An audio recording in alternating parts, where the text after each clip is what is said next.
වියලී වියදෙන්නට පෙර ඔබ නිවා සනහන අමාවැස්ස.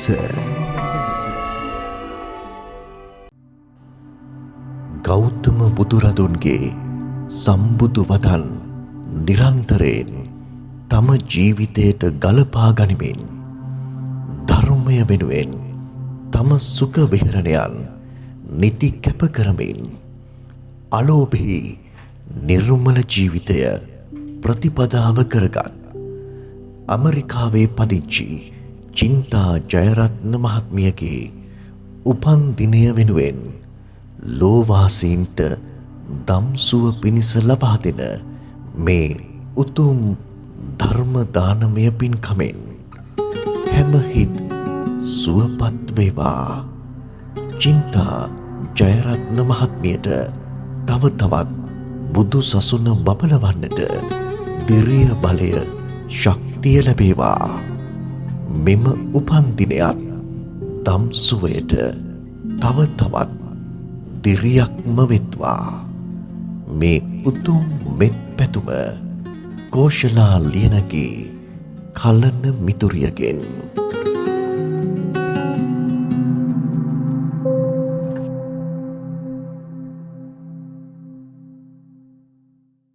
සමන්තා චක්කවාලේසු අත්‍රා ගච්ඡන්තු දේවතා සද්ධම්මං මුනි රාජස්ස සුනන්තු සග්ග මොක්ඛදං ධම්ම ශ්‍රවණ කාලෝ අයං භදංතා ධම්ම ශ්‍රවණ කාලෝ අයං භදංතා ධම්ම ශ්‍රවණ කාලෝ අයං භදංතා. නමෝ තස්ස භගවතෝ අරහතෝ සම්මා සම්බුද්දස්ස. නමෝ තස්ස භගවතෝ අරහතෝ සම්මා සම්බුද්දස්ස. නමෝ තස්ස භගවතෝ අරහතෝ සම්මා සම්බුද්දස්ස.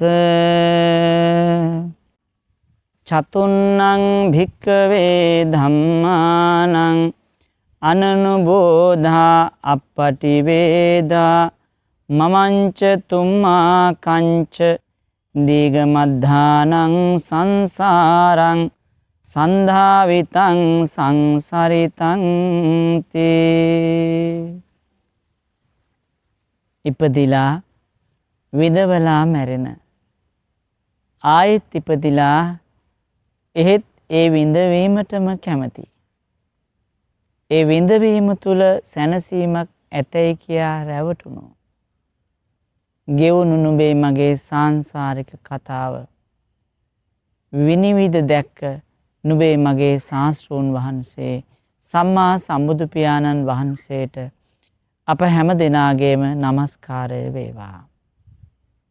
අද මේ උතුම් දේශනාව ශ්‍රවණය කරන සියලු සද්ධාවන්ත පින්වත්නි පින්වතියනි, පින්වන්ත දෝනි පුතේ, අද දවසේ ජන්මදිනයේ සමරන ඇමරිකාවේ පදිංචි චින්තා ජයරත්න මහත්මියට නිදුක් නිරෝගී සුව දිගාසිරි වේවායි කියලා, එසේම මේ සද්ධර්මයේ සදාතනික රැකවරණය වේවායි කියලා ප්‍රාර්ථනා කරන මේ උතුම් දායකත්ව ධර්ම දේශනාව, ඒ වගේම මහින්ද ජයරත්න මහත්මයාට සහ දෝනිට පුතාට සෙත් වේවා කියලා ප්‍රාර්ථනා කරමින් සිදු කරන මේ උතුම් දායකත්ව ධර්ම දේශනාව පින්වත් කල්යාණ මිතුරිය කෝෂලා ලියනගේ මෙනවිය විසින් සංකල්පනා ඇති කොටගෙන සංවිධානය කරන මේ උතුම් වූ ධර්ම දානය පින්වත්නි ශ්‍රවණය කරන සියලු දෙනාටත් දේශනා කරන අපටත් අප ඉදිරියේ ඇති බරපතලම අභියෝගය මේ සංසාර දුකින් නිදහස් වීමටම හේතු වාසනා වේවා කියලා ප්‍රාර්ථනා කරමු.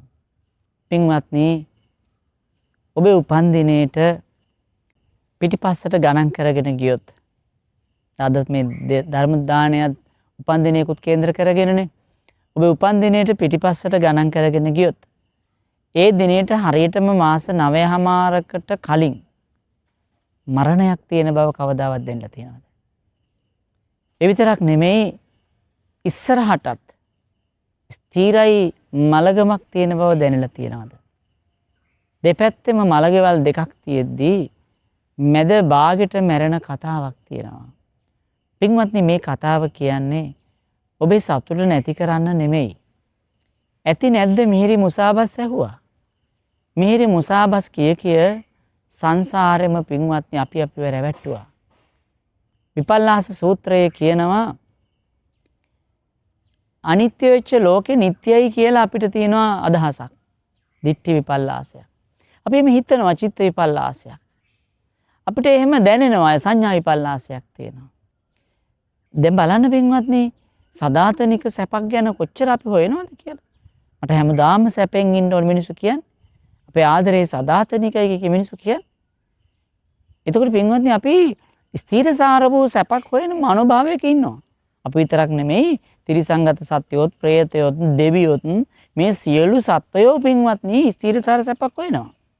හැබැයි බුදුවරු තමයි පින්වත්නි හොයාගන්නේ සැප කියන එක මනසින් විඳින එකක්. දුක කියන එකත් මනසින් විඳින එකක්. දැන් ඔබ කියයි එහෙනම් ඉතින් හාඳුන්නේ කකුල රිදෙනකොට කකුලෙන් රිදෙන්නේ කියලා.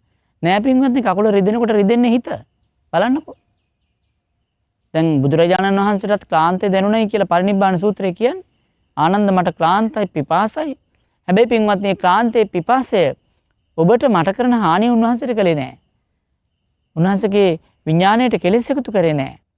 ඒක මනසින් අල්ලගත්තේ නෑ. හැබැයි අපි හැමදාම ඔළුව එකක්කමත් මනසින් අල්ල ගන්නවා. අපි දත් කැක්කුමත් මනසින් අල්ල ගන්නවා. එහෙනම් වේදනාව සැපයි කියලා කියන වේදනාව ඒක මනසේ තියෙන එකක්. හැබැයි මනසේ උපදින හැම වේදනාවක්ම මොහොතක් ගානේ ඇති වෙවි නැති වෙනවා. මෙන්න මේ කතාව ඇතුලේ අපිට සදාතනික සැප වේදනාවකට යන්න බෑ. සදාතනික සැප වේදනාවකට යන්න බෑ. නෑ ඉතින් හොඳට සල්ලි හම්බ කර නිතරම ඉතින් සැපේ තියාගන්න උත්සාහ කරමු කියලා කවුරු හරි කිව්වොත් පින්වත්නි තාන සූත්‍රයේ කියනවනේ දි รา යාමට එරෙහිව කවුද අප වෙන්නේ? දැන් ඔය නෝන මහත්තයාට කියයි මහත්තයා බය වෙන්න එපා මම ඔයාට ඉන්නවයි කියලා. මහත්තයා නෝන මහත්තයාට කියයි දරුවන්ට අම්මලා කොච්චරවත් කියන්නේ අපිට පුතේ ඔගොල්ලෝ ඉන්නකම් බය නැහැ කියලා. පින්වත්නි මොනතරම් බොරු කතාවද? ඒ බොරු කතා කියන්නේ. අම්මගේ දියවැඩියා රෝගය, අම්මගේ රුධිර පීඩනය, අම්මගේ පිළිකා රෝගය කම් කිසි වෙලාවක අම්මගේ දත් කැක්කුමවත් පුළුවන් ද පුතාට ගන්න අම්මාගේ දත් කැක්කුම මට දෙන්න කියලා ගන්න බෑ. නෑ එළියෙන් බෙහෙත් දෙන්න පුළුවන්. එළියෙන් බලා ගන්න පුළුවන්. හැබැයි ඇතුලේ දුක ගන්න බෑ. ඒකනේ පින්වත්නි යාළුවාගේ මල ගෙදර ගිහිල්ලා ඔබේ දුක අපි බෙදා ගන්නවයි කියලා අපි ගේ වටේ බෝඩ් දැම්මට අපිට ඔවුන්ගේ දුක බෙදා ගන්න බෑනේ. එයාට අම්මගේ මරණය ගැන එයාට දැනෙන ධාරිතාව අපිට දැනෙන්නේ නෑනේ. අපි නිකමට කියනවා අපි ඔබේ දුක බෙදා ගන්නවයි කියලා. බෙදා ගන්න බෑ පින්වත්නි දුක. අඩු ගානේ වැළඳගෙන නිදා ගන්න කෙනාට බෙදා ගන්න බෑනේ. අත්තම්මට මිනිපිරි වැළඳගෙන නිදාගත්තට අත්තම්මට මිනිපිරිගේ අභ්‍යන්තරයේ තියෙන දුක ගන්නත් බෑ. අත්තම්මගේ තියෙන කායික වේදනාවකින් ඇති වෙන අපහසුතාවයක් මිනිපිරිට ගන්නත් බෑ. මානසික වේදනාවක් ඇති වෙන අපහසුතාවයක් මිනිපිරිට ගන්නත් බෑ. එහෙනම් පින්වත්නි හරි පැහැදිලි මේ සැප කියන එක ස්ථාවරව තියාගන්න ලෙඩවීම මරණය වැනි සංකල්ප වලටත් එරෙහිව අප වෙන්න බැරි නම් පින්වත්නි සදාතනිකව මේක ඇතුලේ බුදුහාමුදුරෝ දේශනා කරන දුක මිසක අන් කිසිවක් නැත කියන. දැන් තථාගතයන් වහන්සේ හරි පැහැදිලිව වදාරනවා අපස්සාදෝ බහු ආදීනවෝ කියලා. මොකද්ද? ස්වල්ප ආශාදයකට ලොකු දුකක් විඳිනවායි කියලා. පින්වත්නි මේ බඳු සාංශාරික කතාවක් ඇතුලේ සදාතනික සැපක් හොයන ලෝකයකටයි අපි අහුවෙලා ඉන්නේ. හැබැයි පින්වත්නි මේ කතාව තේරුම් ගත්තේ නැති කෙනා විපල්ලාස විදියට ලෝකේ දැක විපර්යාස විදියට අනිත්‍ය වෙච්ච ලෝකෙ නිට්ටයයි දකිනවා. දුක්බර ලෝකෙ සැපයයි හිතනවා. එතකොට පින්වත්නි මගේ කරගන්න බැරි ලෝකෙ මගේ කරගන්න පුළුවන් කියලා හිතනවා. මේ අසුබ වූ ලෝකෙ සුබයයි හිතන ඕන්න විදියට කාරණා හතරක් ඔස්සේ අපි විපර්යාස වෙලා අපි විපිලිසර වෙලා ලෝකයේ භුක්ති විඳින බව තථාගතයන් වහන්සේගේ නුවණින්මයි පින්වත්නි හොයාගත්තේ. ඉතින් මේ දේශනාව ඔබට වගේම දේශනා කරන මටත් ඒ විපල්ලාසයෙන් ගැලවෙන්නයි උදව් කරන්නේ. පින්වත්නි ඔය අපිට හම්බෙන මිලින්ද ප්‍රශ්නේ නාගසේන හාමුදුරුවන්ගෙන් මිලිඳු රජුරු අහනවා නොයෙකුත් ප්‍රශ්න. පින්වත්නි, නාගසේන හාමුදුරුවෝ මිලිඳු රජු එක්ක සංවාදයට සූදානම් කරන්න කලින් උන්වහන්සේව සන්නද්ධ කරන්න උන්වහන්සේගේ ගුරුදේවයන් වහන්සේ උන්වහන්සේට ධර්මය කියා දෙන හැටි. උන්වහන්සේ එක්තරා ගෙදරක දානයකට වඩිනවා ලොකු හාමුදුරුවොත් එක්ක. දානයට වැඩියාම දැන් ධර්මයෙන් සන්නද්ධයි මේ පොඩි හාමුදුරුවෝ. තාම හැබැයි මාර්ගයක්වත් ඵලයක්වත් උපදවගෙන නැහැ. එහෙනම් උපාසිකාවට බණ කියන්න දන් දුන්නු. අනුමෝදනාව ගෝලයට පවරලා ලොකු හාමුදුරුවෝ වැඩි ආපහු ආරාමයට. උන්වහන්සේ ආරාමේ වැඩ හිටියට පින්වත්නි, උන්වහන්සේ මිනිස් ඇස ඉක්මවා ගියපු දිවසකින් බලාගෙන ඉන්නවා මෙතන වෙන දේවල්. තම ශිෂ්‍යයන් වහන්සේ ගැඹුරු ධර්මයක් ඒ දායකාව ප්‍රදාන පිරිසට වදාරද්දී උන්වහන්සේ සෝවාන් ඵලයට පත් වී වදාලා. ඒ සෝවාන් මාර්ගයට පත් වුණා. ඒ සෝවාන් මාර්ගයට පත් වෙද්දී උන්වහන්සේ සෝවාන් ඵලයට පත් වුණා. එක ඊයෙන් දෙන්නෙක් මරාගත්තයි කියලා ලොකු හාමුදුරුවෝ සාදුකාර දුන්නා. පින්වත්නි, තේරුණාද? ඒ ඊතලය විද්‍යේ උන්වහන්සේ උනාට වැඩියෙන් වැදුනේ උන්වහන්සේටමයි. ඒකයි මම මේ දේශනාව පටන් ගද්දි මතක් කරන්නේ, දේශකයන් වහන්සේලා ලෙස අපිටත් මේ මාධ්‍ය හරහා ධර්ම දේශනා කළත්, වෙනත් ස්ථානයක ධර්ම දේශනා කළත්, තනි පුජ්‍යලයකට ධර්මයක් දේශනා කළත් පින්වත්නි, ඒක අපට මහා ලාභයක් කියලා. එතකොට අද වගේ දවසක අපි මොන වගේ කාරණාවක් සම්බන්ධයෙන්ද ඔබව දැනුවත් කරන්නේ? අපි මොන වගේ කාරණාවක් සම්බන්ධයෙන්ද දහම් මානසිකාර ගොඩනගා ගන්න කියලා මතක් කරන්න ඕන. පින්වත්නි, අද අපි තෝරගත්ත ගාථා පාඨයේ මහා පරිනිබ්බාන සූත්‍රෙත් හම්බ වෙනවා. තවත් සූත්‍ර දේශනාවල හම්බ වෙනවා. මොකද නුඹද මමද කාරණා හතරක් නොදන්නා නිසා බොහෝ සංසාරේ ඇවිද්දා කියලා තථාගතයන් වහන්සේ වදාළා. පින්වත්නි, බලන්නකො අපේ කතාව. තථාගතයන් වහන්සේ දේශනා කරන මහණෙනි, මේ මහ පොළවේ නුඹට අම්මා න වූ තාත්තා න වූ සතෙක් සිව්පාවක්වත් හොයාගන්න බෑ කියලා. හොයාගන්න දුෂ්කරයි කියලා. එතකොට එහෙනම් ඒ තරම්ම කතාවක්. මව් මල සොවින්, පියා මල සොවින්, බිරිඳ මල සොවින්, සැමියා මල සොවින්, දරුවා මල සොවින්, කැමති දේ නොලැබුණු සොවින් නුඹ මා ඇඬූ කඳුළු සතර සාගරයේ ජලයට වැඩි බව උන්වහන්සේ වදාළා. පින්වත්නි, එච්චර වෙහෙස කර ගමනක් නම් අපි ඇවිත් තියෙන්නේ. තවත් ඉස්සරහට යන්න ඕනි කියලා අපිට හිතෙනවා නම් ඒක තමයි පින්වත්නි මෝහය කියලා කියන්නේ. ඒ මෝහේ තිමිර පට බිඳින්නයි මේ ධර්මයේ සිංහනාදයේ ආරාධනාව. අපි සාංශාරික සත්වයන් විදිහට භවයෙන් භවයේ සර්පයා හැවදාලා යනවා වගේ ඒ භවයේ මාරු කර කර තව තැනකට ඇවිල්ලා එතනක් දුක් විඳලා ගිහලා තව තැනකත් දුක් විඳිනවා. දැන් බලන්නකො චූටි දරුවෝ. මනුස්ස ලෝකේ කියන්නේ සුගතියක්නේ. මනුස්ස ලෝකේ කියන සුගතියට ඇවිල්ලා චූටි කාලේ මොකද කරන්නේ? ඉගෙන ගන්න දුක් විඳිනවා නැද්ද?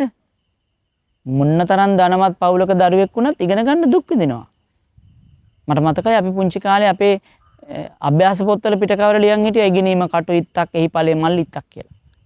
හැබැයි පින්වත්නි, ඒක සාමාන්‍ය ලෞකික දෘෂ්ටියකට ගැලපුණාට ටිකක් ධර්මයේ ඇතුලේ අතපත ගාලා බලන කෙනෙකුට තමයි තේරෙන්නේ එහි ඵලයේද හැඩයෙන් වෙනස් වූ වෙනත් කටුයිත්තක් කියලා. ඒ ලෞකික අධ්‍යාපනය ඇතුලේ. බලන්නකො ටිකක් ලොකු වෙලා සරසවි ගියාට පස්සෙත් ඒ දරුවා දුකක් විඳිනවා. කමක් නැහැ, ටික දවසනේ පුතේ. අපි කියමු වෛද්‍ය උපාධිය, ඉංජිනේරු උපාධිය වගේ ගන්න දරුවෙක් විශේෂයෙන් අනිත් විෂයන්ට සාපේක්ෂව මහන්සි වෙන විෂය පත තියෙනවා. ඒ වගේ මහන්සි වෙනවා. අපි කියමු ඒකේ විශේෂ උපාධියක් දක්වා යනවනම් එයා තව ටිකක් මහන්සි වෙන්න ඕන. කැප වෙන්න ඕන. කමක් නැහැ පුතේ, කවදා හරි සැප ලැබෙයිනේ කියනවා. ඊට පස්සේ මොකද වෙන්නේ? යාට ලැබෙන උපරිම අත්දැකීම තමයි යාට ඊට අදාළ වෘත්තික භාවයක් ලැබෙන එක. එතකොට යාට පොඩි සතුටක් තියෙනවා. අද මම අපොයින්ට්මන්ට් එකක් ගත්තා. අද මම මේ විදිහට තනතුරක් ලැබුවා අහවල් ශේෂ්ත්‍රයේ කියලා. හොඳයි, යාගේ ප්‍රශ්න ඉවරද නැහැ. එතකොට යා මොකද කරන්නේ? තනතුරු බබලවන්න යාගේ අරමුණු වෙනුවෙන් සටන් කරන්න වෙනවා. වෙනදා නම් ඉස්කෝලේ වල එකමාරට ගෙදර ආපු ළමයාට දැන් ගෙදර එන්න බෑ. අවසන් තරමාරට වැඩ කරන්න ඕන. රැයත් වැඩ කරන්න ඕන. උදේ යන්න ඕන. බෑයි කියලා බෑ, වැඩ කරන්න ඕන. වැඩ කරනකොට පින්වත්නි උසස් වීම සම්බන්ධයෙන් අදහස් එනවා. ඒකට වැඩ කරන්න ඕන. අතරමැද තව විභාග ලියන්න තියෙනවා. මම මේ කියන කතාව අහලා මේ බණ අහන පුංචි දෝනිලා පුතාලා පාඩම් කරන එකත් අරින්න එපා. එතකොට ඔබේ කටුවිත්ත හැමදාම එක වගේ කටුවිත්තක් වෙයි. අඩු ගානේ කටුවිත්ත හැඩේ වෙනස් වෙන බව තේරුම් ගත්තාම ඔබට මේ කටුවිත්ත දෙකම අතරින්න අවස්ථාවක් හම්බෙයි. පින්වත්නි, දැන් බලන්නකො දරුවෙක් විවාහ වුණා. දැන් හොඳ රැකියාවක් ලැබිච්ච පුතෙකුට දුවෙකුට හිතනවා දැන් විවාහ වුණා නම් අපේ දුක ඉවරයි කියලා. දැන් කැමති කෙනත් එක්ක දී කියන්නේ ඒකනේ. දැන් දුක ඉවර වුණාද අහන්නකො දැන් විවාහකයෙක්ගෙන්. එයාට තියෙන තව කෙනෙක් ගැන ප්‍රශ්නයක්. මට මං ගැන නෙමෙයි දුක. මං මලාට පස්සේ අපේ මහත්තයාට මොකක් වෙයිද දන්නේ එහෙම කියන්නේ. මට මං ගැන නෙමෙයි දුක මට කරදරයක් වුණත් අපේ නෝනට මොනවා වෙයිද දන්නේ. එහෙම නේද කියන්නේ. එහෙනම් අර තනියෙන් විඳ දුක දැන් දෙන්නෙක් එක්ක විඳිනව නේද? ඊට පස්සේ මොකද වෙන්නේ? දරුමල්ලෝ නැති වුණොත් නම් මේ ජීවිතේ වැඩක් නැහැ. එතකොට තමයි ජීවිතේ සම්පූර්ණ කියලා සාමාන්‍ය සමාජ කතාවක් තියෙනවා. මම මේ කතාවට පහර දෙනව නෙමෙයි පින්වත්. ඒක ලෞකික දෘෂ්ටිය.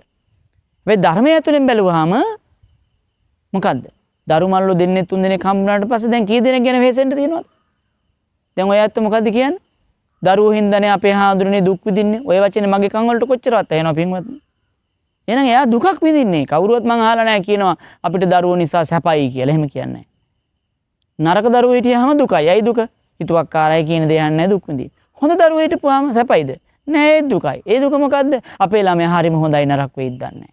රත්තරන් පුතෙක්, රත්තරන් දුවෙක් මේ ළමයා නොමගයයිද දන්නේ නැහැ. එහෙම කියනව නේද? නිකන් නරක ළමෙන් නම් හිත හදා ගන්න පුළුවන් ස්වාමීන් වහන්සේ. මේ ළමයා හරීම ගුණ යහපත්. ඒකයි බය පාරේ යවන්න. මේ ළමයාට කරදරයක් වුණොත් නම් මාත් මැරෙනවා. එහෙම නේද කියන්නේ? එහෙනම් නරක ළමයාට වඩා භයානකයි නේද හොඳ ළමයා සම්බන්ධයෙන් අම්මගේ තාත්තගේ හිතේ. හොඳ වුණත් නරක වුණත් පින්වත්නි අල්ලගත්ත තැන දුක තියෙනවා. ඊට පස්සේ මොකද උනේ? අනේ ස්වාමීන් වහන්සේ මේ දරුවෝ ටික දීග දුන්නට පස්සේ නම් ඔන්න අපි නිදහස් කියලා කියනවා. නිදහස් වෙනවද? නැහැ පින්වත්නි. ඊට පස්සේ මොකද්ද හිතෙන්නේ? දීග දුන්නාට පස්සේ දීග දෙන දවසෙත් අඬනවා. දීග දීලා ඊට පස්සේ කියනවා බලන්න මේ ගෙදර කී දෙනෙක් හිටියද දැන් අපි තනි වුණානේ. අනේ පුතේ මුණුපුරෙක් හරි ගෙනත් දෙන්න අපේ තනියට කියනවා. පරණ තුවාලේ කහන්න පුදුම ආසාවක් තියෙන පින්වත්නි. අර දවස්වල කහනකොට සනීපයක් තිබ්බ පස්සේ ලේනකොට වැඩේ ඇතෑරියා. ඒ වුණාට දැන් ආයෙත් තුවාලේ හොඳ වේගන එන්න දෙන්නේ ආයෙ කහන්න හිතෙනවා. ඒක තමයි ස්වභාවය පින්වත්. තථාගතයන් වහන්සේ වදාරනෝනේ මහණෙනි මමත් ගිහි ගෙදර ඉන්න කාලේ තුවාලයක් තමයි කහකා හිටියේ. රම්මේ සුරම්මේ සුබ මාලිගාවල ඉන්නකොට මහණෙනි මම මාස 4කට සැරයක් රම්මේ මාලිගාවෙන් එළියට එන්නේ සුබ මාලිගාවට ගොඩ වෙන්න. සුබ මාලිගාවෙන් එළියට එන්නේ සුරම්මේ මාලිගාවට ගොඩ වෙන්න. මහණෙනි මම විඳපු සැප ඔබ කවුරුත් ලෞකිකව විඳලා නැහැ. හැබැයි ඒ භෞතික සම්පත් වල සැප තියෙනවා නම් මං එහෙනම් ගිහි ජීවිතේ දාලා එන්නේ නැති වෙන්න ඕන. හැබැයි ඒ රම්මේ සුරම්මේ සුබ මාලිගා මහ පිරිවර රජ බොජුන් තනතුරු ප්‍රශංසා ඇතුලේ දුකක් තියෙන බව දැනිලා මම වනගත වෙලා තනියම මහ වනාන්තරයේ මගේ හිත යථාර්ථයට පුහුණු කරද්දී බුද්ධත්වයේ නෙමෙයි පින්වත්නි ප්‍රථම, ද්විතීය, තෘතීය, චතුර්ථ කියලා ධානා මට්ටම් තියෙනවා. ධානා මට්ටම් වලට හිත ගේනකොට මට හිතුණා මහණෙනි මං තුවාලයක් නේ කහලා තියෙන්නේ කියලා. තුවාලයක් කහන මිනිහට සැප වුණාට පස්සේ රිදෙනවනේ. හැබැයි කවුරු හරි මේ ආව අල්ලගෙන ගිහිල්ලා තුවාලේ හොඳ කෙරෙව්වොත් බලෙන් හරි කිව්වොත් දැන් කහමුද කියලා කහයිද නෑ නේද? අර සූත්‍රයේ උගන්වනවා පින්වත්නි තුවාලේ හොඳ වුණාට පස්සේ නම් ආයෙ කහන්නේ නැහැ කියලා. ඒකනේ පින්වත්නි බුදුරජාණන් වහන්සේ අර දණිය ගෝපාල සූත්‍රයේ දණියට කියන්නේ. දණිය කියනවානේ මට දරුවෝ ඉන්නවා, බිරිඳ ඉන්නවා, කට්ටියම ගේ ඇතුලේ ඉන්නේ, වැස්සට කමක් නැහැ, හරක් ටික බැඳලා ඉන්නේ, මං කිරි දොවලා තියන්නේ කියද බුදුහාඳුර වදාරන්නේ. මම මේ බැල මෙහෙවර නවත්තලා තියන්නේ. මං වෙනුවෙන් වෙහෙසෙන්න කවුරුත් මේ ලෝකේ නැහැ. මට කවුරුවත් වෙනුවෙන් වෙහෙසෙන්නේ නැහැ. මං අර නිදහස් කෙනෙක් වහින්න කියලා. එහෙනම් දණියට වඩා බුදුහාමුදුරන්ගේ නිදහස් වීම. පින්වද ඔබට මට යෝජනා කරනවා මේ මුලාවෙන් ගැලවෙන්න. මේ දේශනාව කියා දෙන්නේ ඔබේ ගිහි ජීවිතේ එපා කරවන්න නෙමෙයි. මේ දේශනාව හොඳට තේරුම් ගත්තොත් පින්වත්නි ගිහි ජීවිතේ වෙනදට වැඩිය සුන්දර වෙයි. ඊටාම හොඳින් තේරුම් ගන්න වෙනවා. එහෙනම් අපි මේ විදිහට මේ සංසාරේ පින්වත්නි සැප හොයාගෙන දුක් විඳිනවා. සැප හොයාගෙන දුක් විඳලා මොකද කරන්නේ? දැන් අර අම්මලා කියනවානේ මුණුපුරෙක් හරි ගෙනත් දීපන් පුතේ කියලා. ගෙනත් දුන්නා යත් එක්ක ටික කාලයක් කොහම උරතල්ලුවේ ඉඳලා මුණුපුරා ලොකු වුණාට පස්සේ දරුවට කලින් දුරස් වෙනවා. ඊට පස්සේ මොකද වෙන්නේ? අත්තම්මට පරණ මතක සටහන් එක අඬා ඉඳලා දරුවොත් මොකද කරන්නේ? පරණ තුවාල අවුස්සනවා වගේ අත්තම්මගේ අර මංගල ඡායා රූපයි තේරම ගෙනලා පෙන්න ඔයා බලන්නකෝ මෙහෙම හිටියා මෙහෙම හිටියා කිය තවත් එයාගේ ඇස් වලට කඳුළු ගේන අනේ ඒවා දැන් මට නෑනේ කියලා හැඟීම් ඇති කරන මට්ටමේ දේවල් තමයි කරන්නේ. මොකද දරුවෝ ඉන්නේ විපල්ලාසවලනේ. දරුවන්ටත් මීට වඩා දෙයක් තේරෙන්නේ නෑනේ. ඒගොල්ලොත් මොකද කරන්නේ? අනේ අම්මා අච්චර ඉඩම් ගත්තා, අම්මා හොඳට වැඩ කළා, බලන්නකෝ අම්මා අපිට වාහන අරන් දැම්මා, අම්මා අපිට ඉගැන්නුවා හොඳටම ඇති කියා කියවනවා එතෙන්ට ඇවිල්ලා. පින්මදි එතකොට එයාට තියෙන්නේ අතෑරෙන්න පුළුවන් කමකට වැඩිය අතාරින්න බැරි කමක්. මොකද එයාට දැන් එයාට එයාගේ දරුවෝ ටික පේනවා. හැබැයි දැන් අයිති කරගන්න බෑ. දන්නවා මට යන්න වෙනවා කියලා. මරණ මංචකයේදී. පින්වත්නි එයාට පේනවා තමන්ගේ ඉඩම කඩම. එයා දන්නවා දැන් ඒක දාලා යන්න බැරි කමක්. ඒ නිසා දැන් මේ අල්ලගත දේවල් වලින් එකක්වත් උරුම වුණේ නැහැ. හැබැයි ඔබට උරුම වන්නේ අවබෝධය පමණයි කියලා අත්තම්මව දැනුවත් කරන්න තරම් අපේ දරුවෝ සන්නද්ධ නැහැ. පින්වත්නි, එහෙනම් දැන් බලන්න අපි මේ සංසාරේ මනුස්ස ලෝකෙට ඇවිල්ලා ඕකනේ කරන්නේ. පින්වත්නි බලන්න එහෙනම් මනුස්ස ලෝකෙට ඇවිල්ලා ඕකනේ කරන්නේ අපි. මම ඔය කියන්නේ ධනවත් බලවත් පවුලක කෙනෙක් වුණත් එහෙමයි. ඊට පස්සේ පින්වත්නි මොකද වෙන්නේ? මැරෙනවා. මැරුණාම මොකද වෙන්නේ? වැඩේ ඉවරද? ඔය සමහර අම්මලා කියනවා ස්වාමීන් වහන්සේ මම දැන් දරුවෝ දීක දීලා ඉවරයි, ගෙවල් හදලා දීලා ඉවරයි, මගේ වැඩ ඉවරයි, අනේ මම මැරුණට කමක් නැහැ, දැන් මම මැරෙන්න ලෑස්තියි කියනවා. පින්වත්නි බරපතල මෝහයක ඉන්න කෙනෙක්. එයාගේ වැඩ ඉවරද? නෑනේ. හිතන්නකෝ ඒ වැඩ තේරම කරපු අත්තම්මා අද රාත්‍රියේ මරණයටපත් වෙලා හෙට මහමුදේ මාළුවෙක් විදියට මතුවෙන්න බැයිද? පිටරයකින් එන්න පුළුවන්. එදාට මොකද වෙන්නේ? ලොකු සත්ව වේලාව ගිලිනවනේ. එතකොට මොකද වෙන්නේ? සතුටුයිද? නෑ දුකයි. බේර ගන්න කෙනෙක් ඉන්නවද? නෑ. නඩු දාන්න පුළුවන්ද? බෑ. අසරණයි. සාධාරණයක් වූ හරිම අසාධාරණයි. කිසි වරදක් නොකරපු පුංචි මාළු පැටියා ලොකු මාළුවා කාලා දානවා. හරිම අසාධාරණයි. කිසි වරදක් නොකරපු කුරුළු පැටියාව අර කොහෙද ඉන්නේ සර්පෙක් කියලා ගිලලා දානවා. අසාධාරණයි. කිසි වරදක් නොකරපු කිරිල්ලියගේ බිත්තර ටික කොහෙද ඉන්නේ නයි පැටියෙක් කියලා ගිලලා දානවා. හරි අසාධාරණයි. කාගෙන්ද සාධාරණ ඉල්ලන්නේ? ඉල්ලන්න එපා පින්වත්නි සාධාරණ ලෝකෙන්. මේ ලෝකෙ කොහොමත් ඔබට මට එහෙම සාධාරණයක් කරන්නේ නැහැ. සාධාරණේ ඕක තමයි. හැබැයි මොකද වෙන්නේ? ඒ කිරිල්ලියට දුකයි. ඒ පැටවුන්ට දුකයි. ඒ මාළුවාට දුකයි. එහෙනම් බලන්නකෝ එහෙනම් එතනදි දුකයි. තරහ නැද්ද? තරහයි. එහෙනම් ඒ මනෝභාවයේ ප්‍රතිඵල ඊළඟට මොකද්ද? අපි හිතමු අර අත්තම්මමයි කියලා. අත්තම්ම වුණත් පින්වත්නි මේ ස්ථාවර තැනකට හිත ගෙනින් තිබ්බේ නැත්නම් ඔතෙන්ට එන්න පුළුවන් නේ. කොච්චර පින්දහම් කරලා තිබ්බත්. එතකොට එයා අපි හිතමුකෝ බලු පැටියෙක් කියලා ඉපදුණයි කියලා. බලු පැටිය බුරන්නේ සතුටින්ද නැහැ දුකින්. තරහෙන්. බලු පැටිය කෑම හොයාගෙන යන 1000ක් එයාට තියෙන්නේ. එහෙනම් පින්වත්නි බලු පැටිය ගීතේ කොච්චරවත් ගොඩනගන්නේ කෙලස්ද නිකලස් බවද කෙලස්. ඒකනේ කියන්නේ පින්වත්නි වැටුනොත් නිරයට එන්න අමාරුයි කියලා. තිරිසන් ලෝකෙට වැටුනොත් ඊළඟට තිරිසනෙක් වීමේ සම්භාවිතාවද වැඩි, ප්‍රේතෙක් වීමේ සම්භාවිතාවද වැඩි. අපි හිතමු ඔබේ ගෙදර ඇති කරන සොරතල් බලු පැටිය හිතමුකෝ. දැන් ලෝකෙ ගොඩාක් මිනිස්සු සත්තු ඇති කරනවනේ. දැන් හිතන්නකෝ ඔබ ඇති කරන සොරතල් සතා මෙවර මලාම දෙව්ලොව යන්නද සම්භාවිතාව වැඩි, මනුලොව යන්නද සම්භාවිතාව වැඩි, ආයෙත් තිරිසනෙක් වෙන්නද සම්භාවිතාව වැඩි, ප්‍රේතෙක් වෙන්නද, නිරේ වැටෙන්නද? පින්වත්නි පල්ලමටයි සම්භාවිතාව වැඩි. කන්දට නෙමෙයි. ඇයි ඒ? මෙච්චර මේ මනුස්ස ලෝකේ ඉඳලා යමක්කම තේරෙන මිනිස්සු පවා නිරේගාමී වෙනවනම් තිරිසන් සතෙක් කොහොමද පින්වත්නි සුගතියට එන්නේ? හැබැයි සුගතියට එන්නේ නැහැ කියලා කතාවකුත් නැහැ. ඒක ඊටාම දුර්ලභ අවස්ථාවක්. එහෙනම් වැඩි ඉවරයි කියපු අත්තම්මා මුහුදේ පීන පීන ඉන්නවනම්, වැඩි ඉවරයි කියපු අත්තම්මා දැන් බලු කුඩුවක බුරු ඉන්නවනම්, වැඩි ඉවරයි කියපු අත්තම්මා පින්වත්නි දැන් කොහේරි ගිහලා හරක් ගහලා ඉන්නවනම්, වැඩි ඉවරයි කියපු අත්තම්මා කොහේරි පෙරේතෙක් කියලා හොටු කකා කියලා බෙබී ඉන්නවනම්, කො වැඩ ඉවරද උන්දගේ? නෑනේ. ඒක නිසා මීට පස්සේ පින්වතුන් දරුවෝ දීක දීලා ගෙවල් හදලා දීලා මගේ වැඩ ඉවරයි කියලා මෝඩ කතා කියන්න එපා.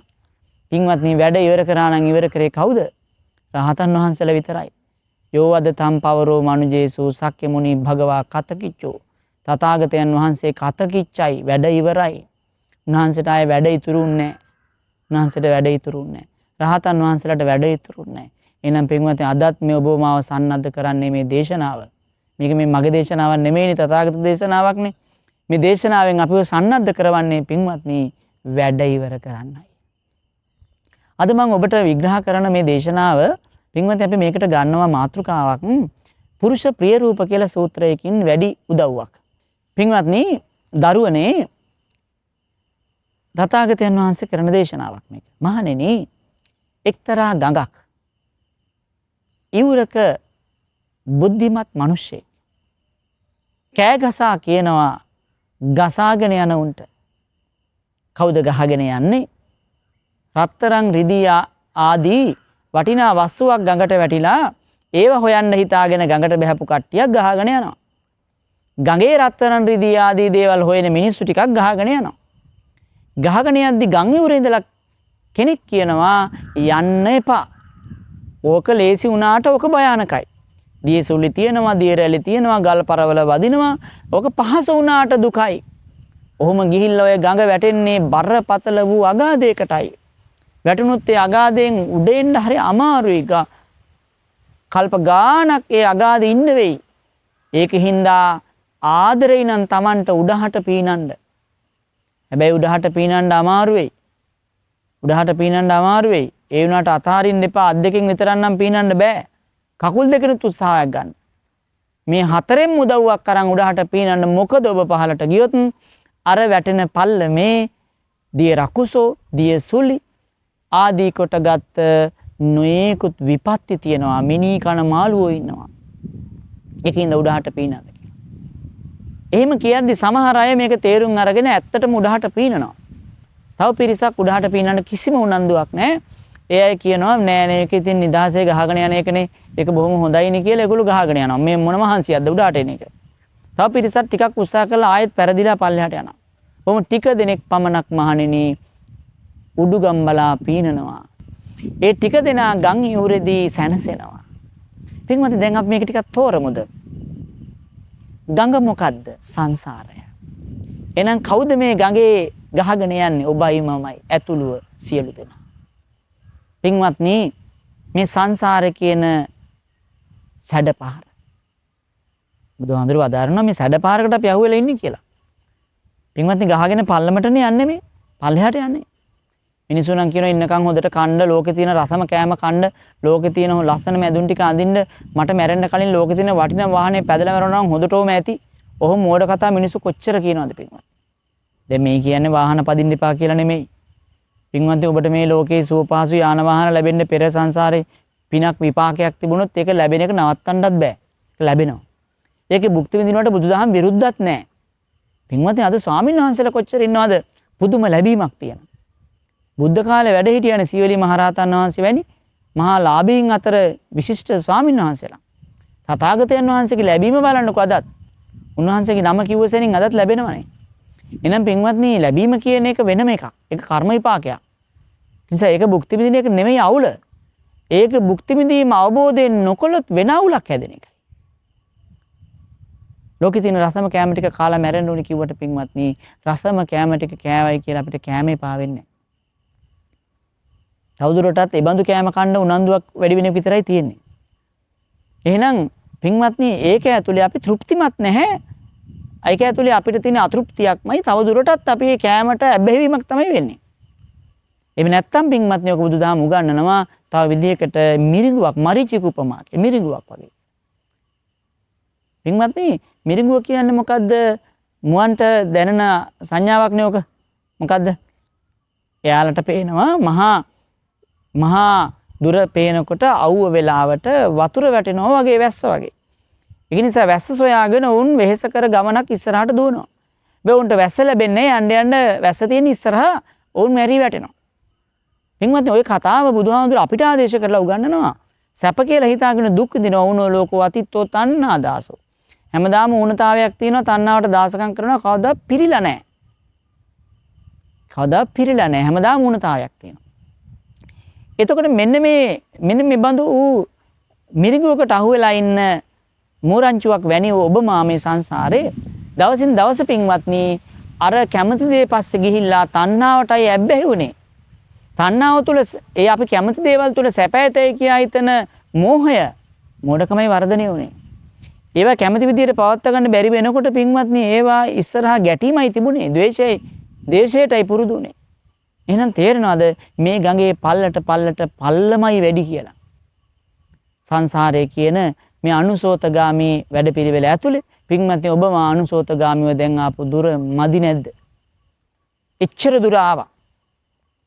එතකොට පින්වත්නි දැන් හිතන්නකෝ මේ මහ පොළවේ අද දැන් මේ අතෝ දැන් අද මේ දායකත්වයේ දරන මේ පින්වුතුන් ඇමරිකාවේ හිටියත් ලංකාවේ හිටියත් යම්කිසි මේ දේශනාවහන් ඉන්න ওই පින්වුතුන් ලෝකේ කොයි රටේ හිටියත් පින්වත්නි ඔය හැම තැනම අප මීට පෙරද පදිංචි වී තිබෙනවා. බුදු දේශනාව අනුව පින්වත්නි අප මේ මහ පොළවේ හැම තැනකම පදිංචි වෙලා තියෙනවා. නම් ඔබේ නමට මගේ නමට ලියවිච්ච දේපල කොච්චර ඇද්ද මේ මහ පොළවේ? වෙලාවට පෙර භවයේ පේන්නේ නැති. වෙලාවට ඊට කලින් භවයේ පේන්නේ නැති. වෙලාවට ඊට කලින් භවයේ පේන්නේ නැති. පෙරුණොත් ඔක්කොටම නීතියක් හැදුනොත් නඩු දාලා ගන්න පුළුවන් කියලා ඔක්කොටම අයිති වෙයි පින්වත්. බලන්න කියනනම් ඔබේ ඔය දැන් තියෙන gedara සමහරට මේ දේශනාව අහන කෙනාගේ gedara මෙලහකට අපි කියමුකෝ ලොකු ගයක් කියලා. අපි හිතමුකෝ පොඩි පැල්පතක් කියලා. ওই දෙකම පින්වත්නි තව අවුරුදු 50ක් 100ක් යනකොට මොකක් වෙයිද? කවුරු ඉඳීද? ඔබේ පවුලේ කෙනෙක් ඉඳීද? පිට කෙනෙක් ඉඳීද? සම්පූර්ණ ලෝක යුද්ධයකට අහු වෙලා බෝම්බ ගහලා කුඩු වෙලා තියෙයිද? එතන කර්මාන්ත ශාලාවක් තියෙයිද? එතන මුහුදුපත් වෙලා තියෙයිද කවුද දන්නේ? පින්වත්නි එහෙනම් මේ මහ පොළොවේ හැම තැනම වැරලිච්ච අලු තියෙන අපේ කතාව ඇතුලේ තව දුරටත් මේ මහ පොළොවේ තැන් තැන් වලටම එකතු වෙවි. තව දුරටත් පින්වත් මේ හම්බෙච්ච නැති එක හොයන කතාවේ තියෙන මෝඩකම ගැන බුදුරජාණන් වහන්සේ අප වාදි කරන හැටි මහණනි මේ ගඟ දුවන්නේ පල්ලෙහාටයි. මේ පල්ලෙහාට දුවනවා කියේ මොනව ගන්නකොටද? රත්තරන් රිදී ආදී දේවල් ටිකක් හොයන්න තමයි මේගොල්ලෝ ගඟට බහැලා තියෙන්නේ. මොනවද පින්වත් මේ රත්තරන් රිදී ආදී සම්පත් කියලා මේ සූත්‍රයේ විග්‍රහ කරන පුරුෂ පේරූප සූත්‍රයේ රූප, ශබ්ද, ගන්ධ, රස, පහස. ඒවනේ මේ හොයන්නේ මිනිස්සු ජීවිත කාලේ මේවනේ හොයන්නේ. පොඩි දරුවගේ ඉඳලා මහල්ලා දක්වා මිනිස්සුත්, ඒ වගේම දෙවිවරුත්, තිරිසන් සත්තුත්, ප්‍රේතයොත් ඔක්කොමලා හොයන්නේ පින්වත් ඔය පහනේ. දැන් මේ දේශනාව අහන් ඉන්න කාට හරි පුළුවන් නම් කියන්න නෑ ස්වාමීන් වහන්සේ ඔය පහට අමතරව දෙයක් මං හොයනවා කියලා කියනවා නම් එහෙනම් එයා නිවන හොයන කෙනෙක් වෙන්න ඕනේ. නිවන හැර වෙන කිසිවක් හොයන කෙනෙක් පින්වත්නි ඔය පහට අමතර දෙයක් හොයන්නේ. එහෙනම් ඒ පහ හැබැයි කොච්චර හෙව්වත් හම්බෙන්නේ නැහැ. ඒකනේ ගඟේ වැටිච්ච රත්තරන් බඩු හම්බෙනවද? ගහගෙන යන එක විතරයි වෙන්නේ. එහෙනම් පින්වත්නි බලන්නකෝ කැමති රූපේ හම්බෙන්නේ නැහනේ. කැමති රූපය දැන් ඔබ කැමතිම රූපේ තියෙන දරුවා, ඔබ කැමතිම රූපේ තියෙන බිරිඳ, සැමියා, එතකොට එහෙම අර්ථයකින් ගත්තත් පින්වත්නි හැමදාම ඔබට ඔබ ඒක අරන් ඉන්න බෑනේ. අඩු ගානේ මැරිච්ච අම්මගේ මිනි ඔලුව ගෙනලා ගෙදර තියා ගන්නවද නෑනේ. පින්වත්නි මැරිච්ච අම්මගේ ඡායා ස්වරූපයක් තින්ත සටහනක් නේ තියෙන්නේ ඡායාරූපයක් විදියට.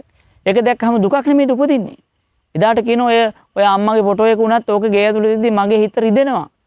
ඒක නිසා අන්න බලන්නකො අත්තම්මා මැරිච්ච අත්තම්මගේ ෆොටෝ එක දැක්කොත් දෝනිට දුක හිතෙයි. ඉතින් දෝනි දැන් මෙතෙන්ට එන්න කලින් ඔය ෆොටෝ එක වෙන තැනකින් තියන්න කියලා බලන්නකො. ඒ රූපේ රිද්දනව නේද අපිව. එහෙනම් බලන්න පින්වත්නි මේ රූපය අපේ කරගන්න හැදුවා අපේ කරගන්න බෑ. රූපය එතකොට පින්වත්නි එළියේ තියෙන බාහිර රූප, අභ්‍යන්තරික රූප ඒත් එහෙමනේ. දැන් කය ගැන හිතන්නකො වෙහෙසෙන මිනිස්සු කොච්චර ඉන්නවද කියලා. දැන් බලන්න ජිම් යන මිනිස්සු, කය වෙනුවෙන් වෙහෙසෙන කායික ප්‍රවර්ධන පාඨමාලා කරන මිනිස්සු. සමහර කෙනෙක් කොණ්ඩේ වෙනුවෙන් මහන්සි වෙනවා මාසෙට ගොඩාක් දවස්. අපි දන්න මිනිස්සු ඉන්න පින්වත්නි කොණ්ඩේ නඩත්තු කරන්න පුදුම දුකක් විඳින්නේ. පැවිදි විදිහට අපිට හිතෙනවා අපි ඇතින් කොච්චර පින්වන්තයිද කියලා. එක කොණ්ඩ ගහක්වත් ඉතුරු වෙන්නේ නැති වෙන හිතබාන එක කොච්චර ලාභයක්ද කියලා. පින්වත්නි ඔය මිලින්ද ප්‍රශ්නෙත් තියෙනවා කොණ්ඩේ ආදීනව. කොණ්ඩේ නිසා පුජ්‍යලයක් විඳින ආදීනව 16ක් තියෙනවායි කියලා. අපි කීපයක් කියමුකෝ. පීරන්න ඕන. එතකොට ඊට අමතරව පිරිසුදු කරන්න ඕන. හරි අපිරිසුදු වෙන තරක්නේ. දැන් බලන්නකෝ උකුණු වගේ සත්තු එහෙම බොවුනොත් එහෙම ඒගොල්ලන්ගේ ගම්මානයක් වගේ නෙමෙයි මේක ඇතුලේ. ඒගොල්ලෝ මැරෙන්නේ, ඉපදෙන්නේ, දරුවෝ පව බිහි කරන්නේ ඕගොල්ලන් ගොළුෙමනේ. ගම්මානයක් වගේ. එතකොට ඊතරම් ලස්සන කරන්න ඕන. ඉතින් එක එක විලාසිතාවල කරන්න ඕන. ඒ මදිවට පාට ගානවනේ මිනිස්සු ඇයි සුදු වෙනකොට දුකයිනේ. එක එක පාට ගා ගන්න මහන්සි වෙන්න ඕන. ඉතින් වේල ගන්න මහන්සි වෙන්න ඕන. පින්වත්නි මේකී නොකී කොච්චර දේවල් කොණ්ඩේ හින්දා තියෙනවා. ඉතින් දවසකට කොණ්ඩේ වෙනුවෙන් මිනිස්සු කොච්චර කැප වෙනවද? දත් ටික වෙනුවෙන් කොච්චර කැප වෙනවද? කොච්චර පරිස්සම් කරත් පින්වත්නි එක්තරා දවසක දත් ටික වැටෙනවනේ. කොච්චර පරිස්සම් කරත් එක්තරා දවසක දත් ටික වැටෙනවනේ. දැන් මේ බණ අහලා දත් මදින්න නැතුව ඉන්න එපා. ඊටාම හොඳට දත් මදින්න ඕන. හැබැයි පින්වත්නි තේරුම් ගන්න ඕනේ මේ මදින දත් ටිකයි අර කනත්තේ තියෙන මිනිඔළුවේ තියෙන දත් ටික අතර ලොකු වෙනසක් නැහැ කියලා. නමුත් අපි මේකට වෙන වටිනාකමක් දුන්නු අවුලක් තියෙනවා මෙතන. බලන්නකෝ දැන් මේ දේශනාව අහලා ඔබේ කාය වර්ධන පාඨමාලාව නවත්තන්න නෙමෙයි කියන්නේ. කය හදන්න, ඇඟ හදාගන්න දඟලන ධාරිතාවෙන් 100න් එකක්වත් මිනිස්සු යොදවන්නේ නැහැ පින්වත්නි හිත හදාගන්න. එහෙනම් අද මේ කියලා දෙන්නේ ඇඟ හදාගන්නත් ඕනේ. මොකද ඇඟ හදාගන්න කියන්නේ මේ කාය වර්ධන පාඨමාලා කරන්න කියන යෝජනාව නෙමෙයි මම භික්ෂුවක් විදිහට කරන්නේ. බුදුහාමුදුරුවෝ අදාරණ පින්වත්නි දුර්ලභ වූ මනුෂ්‍ය ශරීරය, දුර්ලභ වූ මනුෂ්‍ය ජීවිතය මේ අවබෝධය කරා නම් බුද්ධෝත්පාද කාලයක නම් පරිස්සම් කරගන්න ඕනි කියලා. ඒකනේ භික්ෂුන් වහන්සේලාට එහෙම වදාළ කීටාගිරි සූත්‍රයේදී. මහණෙනි ඔබ දිවා භෝජනයෙන් පස්සේ හවස්වරුවේ භෝජනයෙන් අයින් වෙන්න. පස්වරු භෝජනයෙන් අයින් වුණාම ඔබට ආනිසංස ලැබෙනවා මොනවද? ඔබට නිරෝගී සුව ලැබෙනවා, බලය ලැබෙනවා, ආයුංච බලංච පාසු විහාරංච පාසු විහරණ ලැබෙනවා. එතකොට ඔබට අප්පා තංකංච අප්පා බාදංච බලන්නකො ලෙඩ අඩු වෙන රහසක් බුදුහාමුදුරු ඉගැන්වන්නේ භික්ෂූන්ට මේ පාස්ටිං සංකල්පේ ලෝකේ අවුරුදු 2000 ගානකට කලින් බුද්ධ දේශනාවක් විදිහට එන්නේ පින්වත්නි. දැන් ওই වෛද්‍යවරු කිව්වට. එහෙනම් ඇයි එහෙනම් බුදුහාමුදුරු මේ භික්ෂූන්ට එහෙම වදාලේ? කය හොඳින් තියාගන්න නේද? දැන් ඔය වෛද්‍යවරු කිව්වට ඔබගේ උදරය මේ කිසිදු හේතුවක් නැතුව දැන් ඔය විශේෂයෙන් මේ ගැබිනි මවක ඇර ස්ත්‍රියකගේ හෝ එහෙම නැත්නම් පුරුෂයෙකුගේ උදරය මේ ඉදිරියට නිරාගෙන එන එක මේ මේදේ තැම්පත් වීම මේවා හරි කරදරයි මේවා නිසා ලෙඩ හැදෙනවා කියා වෛද්‍යවරු අර්ථකථනය කරද්දි පින්වත්නි අපිට මතක් වෙන්න ඕනේ නේද බුදුරජාණන් වහන්සේ ඒ බඳු තත්වයකින් ගැලවෙන්න භික්ෂුන් මෙහෙවන්න කොච්චර සෞඛ්‍ය උපදෙස් දුන්නද? එහෙනම් කය පිළිබඳව උනන්දු වීම සම්බන්ධයෙන් බුදුදහම විරෝධතාවයක් නැහැ. බුද්ධෝත්පාද කාලයක මිනිස්සු එක්කලා ඉපදිච්ච මේ ජීවිතේ පරිස්සම් කරගන්න එක. බුද්ධෝත්පාද කාලයක ලැබිච්ච මේ මනුස්ස කය පරිස්සම් කරගත යුතුයි. මොකද මනුස්ස කය ඇතුලේ මනුස්ස විඥානයක් තියෙනවා පින්වත්නි. මේ මිනිස් සිත අවබෝධය කරා දිශාගත කරවන්න නම් ඔබේ ආයුෂ හොඳට පරිස්සම් කරන්න ඕන. හැබැයි පින්වත්නි කවුරු හරි හිතන් ඉන්නවා නම් ඒ අවබෝධය කියන එක අදාළ නැහැ. මම ලස්සනයි, මම අවුරුදු කුමාරිට තේරුණා, මම රූරජිනට තේරුණා, මම කායවර්ධන පාඨමාලාව හොඳින් කරලා මම බොහොම හොඳ කඩවසම් පිරිමියෙකුට තේරුණා කියලා කාට හරි හිතලා එයාට මාන්නයක් ඉපදලා තියෙනවා නම් එයා ඉන්නේ ලොකු රැවටීමක පින්වත්. පින්වත්නි ලෝකේ තමන්ගේ කය නඩත්තු කරගන්න කියලා ලෝක ප්‍රසිද්ධ ගායකයෙක් ඔබ අහලා තියෙනවා. මම මේ නම කිව්වොත් ඒක හොඳ නෑ මේ දේශනාවක් ඇතුලේ. ලෝක ප්‍රසිද්ධ ගායකයෙක් තමන්ගේ කය බේරගන්න කියලා වෛද්‍යවරු විශාල ප්‍රමාණයකට වැටුප් ගෙව නොයෙකුත් සත්කම් කර කර ඉඳලා අඩු වයසින් මැරිලා ගියානේ පින්වත්. ඒක නිසා මතක තියාගන්න බොහෝම කැප වෙලා හිත පරිස්සම් කරනවට වැඩිය කාලයක් කරන් පරිස්සම් කරපු කය දාලා යන්න වෙනවා. හැබැයි හිත අරයි යන්න වෙනවා. එහෙනම් අරට වඩා වැඩි ධාරිතාවක් හිත පරිස්සම් කරන්න දා ගන්න ඕනේ නේද? ඒකයි මේ කියන්නේ පින්වත්නි ඇඟ හදා ගන්න දඟලන මිනිස්සු හිත හදා ගන්න එච්චර ධාරිතාවකින් දැඟලුවෙන්නේ නැති එක අනවබෝධයයි කියලා. එතකොට පින්වත්නි දැන් බලන්නකෝ. අපි රූපය අපේ කරගන්න බැලුමු බාහිර රූප වගේම අභ්‍යන්තර රූපේ. දැන් බලන්නකෝ මේ මගේ අතපය හැටි බලන්නකෝ මේ මගේ ඇස්වල හැටි ලස්සනයි නේද කියලා මිනිස්සු අහනවා. තමන්ගේ ශරීර දිහා කෙනකෙනා ලස්සනයි කියලා හිතනවා. සමහර කැතයි කියලා හිතන අයත් ඇති. මේ මම නම් හරි කැතයි නේද බලන්නකෝ අනිත් අය වගේ සුදු නෑ නේ කිය. තමන්ගේ කය සම්බන්ධයෙන්ුත් යම් ඇලීම් ගැටීම් පුජ්‍යලයට තියෙනවා. දැන් අභ්‍යන්තර සහ බාහිර රූපය එක පින්වත්නි පුජ්‍යලයේ ඇලීම් ගැටීම් හදා ගන්නවා. ඊළඟ ශබ්ද ගන්ධ රස පහස ශබ්ද බලන්න. කැමති ශබ්ද තමන් සතු කරගන්න නිතර අහන්නත් අකමැති ශබ්ද වලින් දුරස් වෙන්නත් උත්සාහ කරනවා. නමුත් ඔක් කවදාවත් කරන්න බෑ. කැමති ශබ්දයක් පුතේ මට හැමදාම නිදියන්න කලින් බුදු සරණයි කියන්න ඒක නම් කමන්නේ කියනකො බුදුහාඳුරේ මතක් වෙනවයි කියලා. හැබැයි ගොඩක් අත්තම්මලා ඕක කිව්වේ ඒ අර්ථයෙන් නෙමෙයි. පුතේ මට උඹේ කටහඬ ඇහෙන්න දුනින්ද යන්නේ නැහැ. දෝනි ඔයා පිටරට කීයට කමන්නේ නැහැ. ඔයාගේ කටහඬවත් මට ඇහෙන්න ඕනේ දවසකට දෙපාරක් තුන් පාරක්. ඒ කටහඬින් මොකද වෙන්නේ? අත්තම්මගේ අභ්‍යන්තරයට 100ගේ අත්තම්මද අභ්‍යන්තරයට දෝනිගේ පුතාගේ අභ්‍යන්තරයට ගලන්නේ පින්වත්නි කුසල් නෙමෙයිනේ. මොකද්ද ගලන්නේ?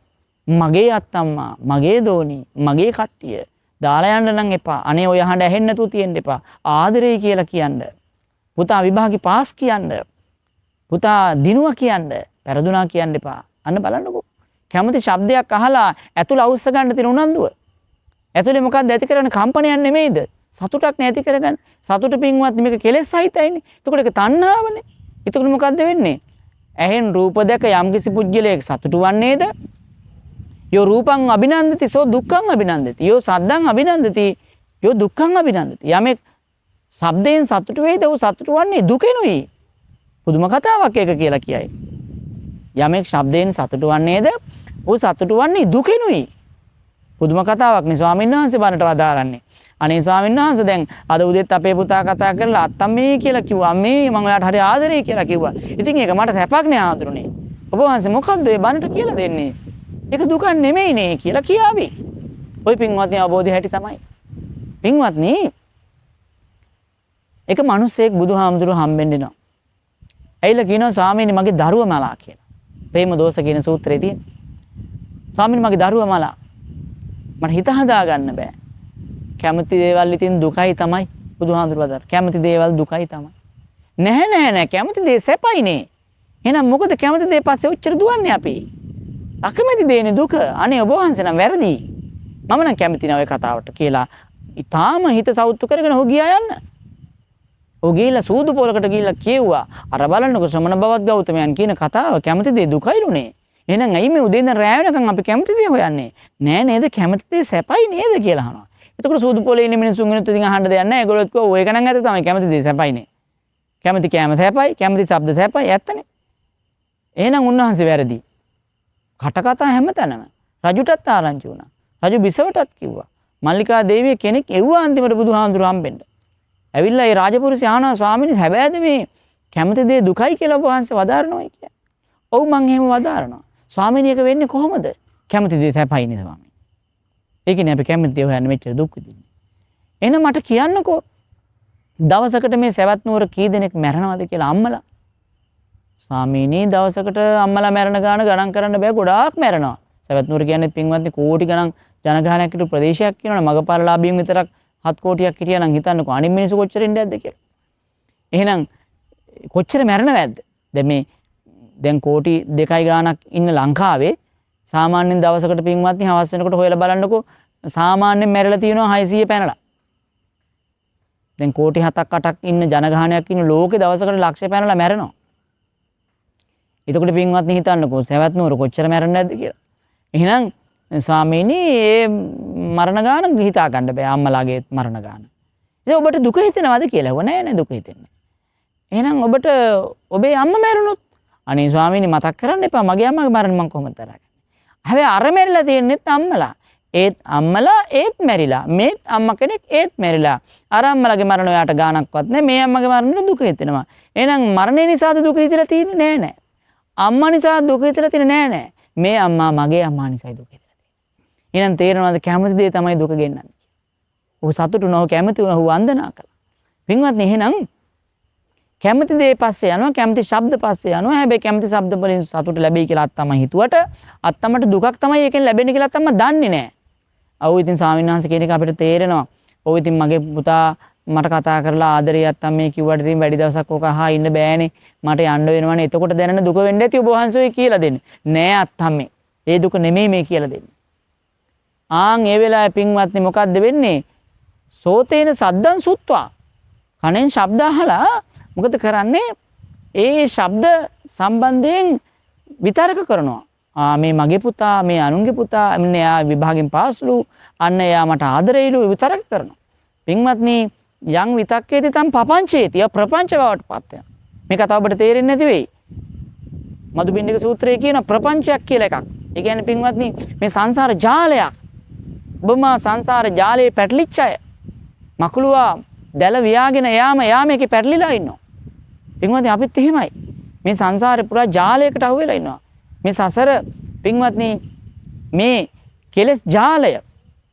දැන් හිතන්නකෝ බීජයක් තෙතමනේ තිබ්බොත් නේ පැලවෙන්නේ. දැන් ඔබ මා මේ සැරේ මැරුණාම යලි ඉපදෙන්නේ ඇයි? කෙලස් කියන තෙතමනේ තියෙන නිසානේ. එහෙනම් පින්වත්නි කෙලස් තෙතමනය දෙන්නේ කවුද? අපේ අත්දැකීම් ටිකනේ. එහෙනම් ඔන්න බලන්නකෝ කනින් ශබ්ද අහලා අත්තම්මා මගේ පුතානේ නියම හඬනේ විභාගේ පාස නියමයි දැන් නම් මම මැරුණත් කමක් නැහැ කියලා ඇති කරගන්න තණ්හාව මිශ්‍රිත හැඟීම ඒ අත්තම්මට හානියක්ද කරන්නේ ලාභයක්ද? හානියක් කරන්නේ. මොන හානියක්ද? සංසාරේ තව භව ගමන බොහෝ දීර්ඝ කරනවා පින්වත්. අර එක තැනක දේශනා කරනවා පින්වත්නි ඔය තේලප්පදීප කියලා සූත්‍රයක තේලංච පටිච්ච වට්ටිංච පටිච්ච තෙල් දැමීමෙන් වැටි සැදීමෙන් තේලප්පදීපෝ ජායයේ තෙල් පහන දැල්වේ. පුරුෂයා කලින් කාලට කාලේන කාලං කලින් කාලට මේකට තෙල් දානවා වැටි හදනවා. ඒ තාක්කල් පහන නෙවෙන්නේ නැහැ කියලා. හරියට ඔබේ පහන වගේ. මගේ පහන වගේ. මොකද්ද? පහන කියලා මෙතන අදහස් කරේ පින්වත්නි ඔබ සහ මම. අපි තාම නිවිච්ච අය නෙමෙයිනේ අපි තාම පත්තු වෙලා නැනේ. ඇයි මේ පත්තු වෙන්නේ? මේ පහනට තෙල් වැටෙන හින්දා. කොහෙන්ද තෙල් වැටෙන්නේ? ඇහෙන් කනෙන් නහයෙන් දිවෙන් කයෙන්. කිව්වට පින්වත් ඒ වගේමත් නෙමෙයි ඒවා සම්බන්ධ වෙච්ච විඥාණයෙන්. රූප, ශබ්ද, ගන්ධ, රස, පහස පින්වත්නි අපි චක්කු විඥාන, සෝත විඥාන, ගාන විඥාන, ජීවා විඥාන, කාය විඥාන කියලා කියන්නේ ඒවට අදාළ විඥාණයෙන් තමයි ගන්නෙ මේ තෙල් ටික. වැටිය හදනවා. මොකද්ද වැටිය හදනවා කියන්නේ? උපාදානය කරගෙන මගේ පුතානේ මගේ දෝණිනේ ඔය ඇහෙන්නේ අහන්න නියම සින්දුවක් නේ. ආසයි මට ආයෙත් අහන්න දෙන්න ඔය සින්දුව ටික. මා නියම නැටුමක් නේ මට දෙපාරක් බලන්න ඕනේ. අන බලන්නකෝ. මොකද්ද වෙන්නේ? බින්වද උනන්දුයි ඒකට. නැවත ඒක හොයනවා. මොකද්ද වෙන්නේ? උපාදාන කරගන්නවා. නියම කෑම එකක් නේ කොයි හෝටලෙන්ද ගෙනාවේ? ආයෙත් යමුද හෙට කියලා කාලා ඉන්න. බින්වද ඔයිට කලින් මේ ලෝකේ සුපිරිම කෑම කියලා කියන කෑම අපි කාලා ඇතිනේ. දැන් කොහෙව නැහනේ. පින්වත් එහෙනම් ඔබ කන හෝටලේ මොකද්ද කියලා නම් කරත් ඒක කීයක් මෙලවුණත් පින්වත්නි එකම වැසිකිළියකට තමයි ඔබ ගන්න අනිත් ආහාරات එක්ක ඒ ටික අයින් වෙන්නේ. දැන් මේකෙන් අදහස් කරන්නේ සුපිරි හෝටලයකින් කන්න එපා කියලා නෙමෙයි. හැබැයි ඒ කෑම තුළ ඔබ විශේෂත්වයක් දැකලා ඒකට ඇලුම් කරන එක ඇතුලේ තමයි අවුල හැදෙන්නේ පිටම. ඉතින් බුදුහාමුදුරේ භික්ෂුවට වදාළේ මහණෙනි භික්ෂුකම නැති වෙන පැවිදිකම නැති වෙන 4 පරාජිකාවලට අමතරව පස්වෙනි පරාජිකාව පණවන්න කියලා මට කවුරු හරි කිව්වොත් 100ක් නැතුව දානේ වළඳන එක 100ක් නැතුව පැන් වළඳන එක 100ක් නැතුව සිවුරු පොරවන එක 100ක් නැතුව සිව්පසේ පරිභෝග කිරීම පස්වෙනි පරාජිකාව ලෙසම පණවනවා. ඇයි ඒ?